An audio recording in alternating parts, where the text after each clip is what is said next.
नमस्कार। आज हम एक बहुत ही दिलचस्प विषय पर बात कर रहे हैं। होम्योपैथिक दवाइयां आखिर काम करती हैं तो कैसे? और इसके लिए हम देख रहे हैं डॉक्टर हर्बर्ट ए रॉबर्ट्स की किताब the principles and art of cure by homeopathy.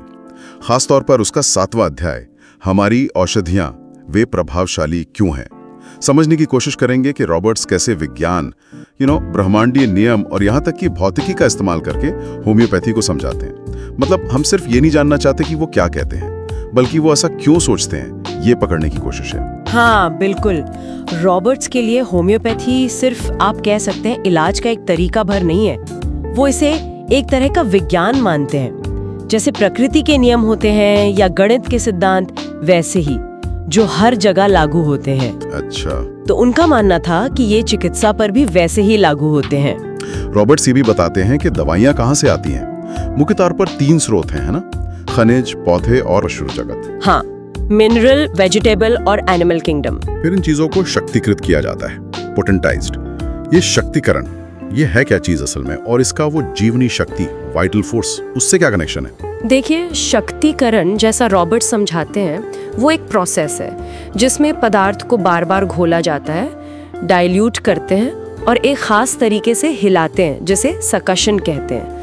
मकसद ये है कि पदार्थ अपनी मोटी स्थूल अवस्था से निकलकर अपनी सूक्ष्म ऊर्जा अवस्था में आ जाए। सूक्ष्म ऊर्जा अवस्था? हाँ, और रॉबर्ट्स का मानना है कि यही जो सूक्ष्म ऊर्जा है वो मरीज की जीवनी शक्ति, मतलब शरीर की अपनी अंदरूनी लाइफ एनर्जी, उसके साथ इंटरैक्ट करती है, उसे बैलेंस करती है।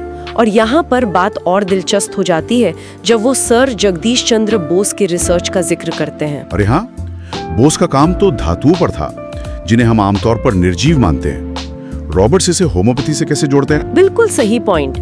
यहीं रॉबर्ट्स का तर्क थोड़ा गहरा हो जाता है। देखिए, बोस ने ये दिखाया कि धातुएं भी, मतलब मेटल्स भी, बाहरी स्टिम्युलस पर, जैसे बिजली या दबाव पर रिस्पॉन्ड करती हैं, थकती भी हैं। अच्छा। हाँ बिल्कुल वैसे ही जैसे जीवित टिश्यू करते हैं। तो रॉबर्ट्स के लिए ये इस बात का सबूत था कि जिसे हम निर्जीव कहते हैं ना, उसमें भी कहीं ना कहीं प्रतिक्रिया करने की एक छिपी हुई क्षमता होती है। और वो इसी लॉजिक को आगे बढ़ाते हैं कि भाई अगर धातुएं प्रतिक्रिया कर सकती हैं तो फिर शक्तिकृत दवाइयों की जो सूक्ष्म ऊर्जा है वो जीवनी शक्ति पर असर क्यों नहीं डाल सकती। ये उनके सिद्धांत का एक, आप कह सकते हैं, अहम हिस्सा बनता है। तो बोस के काम से ये आइडिया मिला कि शायद पदार्थों में भी एक तरह की छिपी ऊर्जा या प्रतिक्रिया की क्षमता है, और रॉबर्ट्स इस आइडिया को और बड़े स्केल पर ले जाते हैं, मतलब सीधे ब्रह्मांड के लेवल पर। हाँ, वो फिर अमेरिकी फिजिसिस्ट मिलिकन के काम का हवाला देते हैं। मिलिकन ने दिखाया था कि हमारा जो ब्रह्मांड है उसका एक बहुत बड़ा हिस्सा, करीब 95%, वो कुछ गिने चुने तत्वों से ही बना है, जैसे hydrogen, helium, oxygen, nitrogen, silicon और आयरन। अच्छा। और रॉबर्ट्स बताते हैं कि यही तत्व हमारी पृथ्वी पर जीवन के लिए भी जरूरी हैं और हमारी कई होम्योपैथिक दवाइयों में भी पाए जाते हैं, खासकर उन पौधों में जो इन्हें मिट्टी से सोखते हैं। जैसे वो कुछ पुराने पौधों का जिक्र करते हैं, शायद लाइकोपोडियम या इक्विसेटम। बिल्कुल बिल्कुल। इन पौधों में सिलिकॉन और मैग्नीशियम जैसे तत्व होते हैं जो कि पृथ्वी के, आप कह सकते हैं, बेसिक बिल्डिंग ब्लॉक्स में से हैं। रॉबर्ट्स का मानना है कि इन प्राचीन पौधों ने पृथ्वी की शुरुआती ऊर्जा को अपने अंदर समेटा हुआ है और शक्तिकरण प्रक्रिया इसी ऊर्जा को दवाई के रूप में बाहर लाती है। ये सिर्फ केमिकल एलिमेंट नहीं, ये एक तरह से ब्रह्मांडीय ऊर्जा की विरासत है। तो शक्तिकरण उस छिपी हुई ऊर्जा को बाहर निकालता है, पर क्या रॉबर्ट्स इसकी कोई साइंटिफिक व्याख्या देने की कोशिश करते हैं?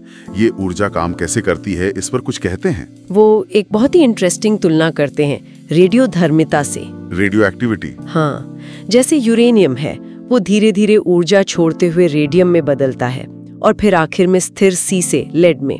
इस पूरी प्रक्रिया में क्या हो रहा है? पदार्थ बदल रहा है और लगातार ऊर्जा निकल रही है, बिना किसी बाहरी केमिकल रिएक्शन के।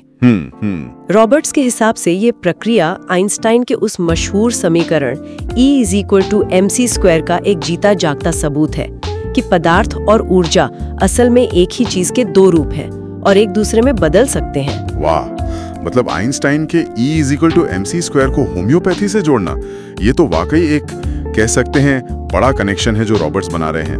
तो उनका फाइनल तर्क क्या बनता है? रॉबर्ट्स का सार यही है कि होम्योपैथिक शक्तिकरण जो है वो पदार्थ को उसकी ऊर्जा अवस्था में बदलने का एक तरीका है, और ये ऊर्जा फिर जीवनी शक्ति के लेवल पे काम करती है। उनके लिए होम्योपैथी की जो प्रभावशीलता है वो कोई रहस्यमयी चीज नहीं, बल्कि यूनिवर्स के वही फंडामेंटल नियम है जो पदार्थ, ऊर्जा और जीवन को कंट्रोल करते हैं। ये एक तरह से भौतिकी और जीव विज्ञान का संगम है, जैसा वो इसे देखते हैं। तो रॉबर्ट्स के नजरिए से देखें तो होम्योपैथी की ताकत सिर्फ दवा के मॉलिक्यूल में नहीं है, बल्कि उस ऊर्जा में है जिसे शक्तिकरण से बाहर निकाला जाता है। और ये ऊर्जा ब्रह्मांड के मूलभूत सिद्धांतों के हिसाब से काम करती है। एकदम सही कहा। और जैसा कि रॉबर्ट्स ने सर जेसी बोस को कोट करते हुए कहा है, जो इस विविध और परिवर्तनशील ब्रह्मांड में भी एक को ही देखते हैं, केवल वही है जो सच्चे सत्य के अधिकारी हैं और कोई नहीं। ये बात हमें एक गहरे सवाल पर सोचने को मजबूर करती है ना? अगर रॉबर्ट्स का तर्क सही है और जिसे हम निर्जीव पदार्थ मानते हैं उसमें भी प्रतिक्रिया और ऊर्जा का एक स्तर है, तो फिर पदार्थ, ऊर्जा और उपचार की हमारी जो मौजूदा समझ है उस पर इसका क्या असर पड़ सकता है? ये यकीनन एक सोचने वाली बात है। अगर ये वीडियो आपको पसंद आई हो तो लाइक करें और ऐसे ही वीडियो के लिए सब्सक्राइब करें होम्यो गीता चैनल। ज्ञान, सेवा, समर्पण, यही है हमारी पहचान।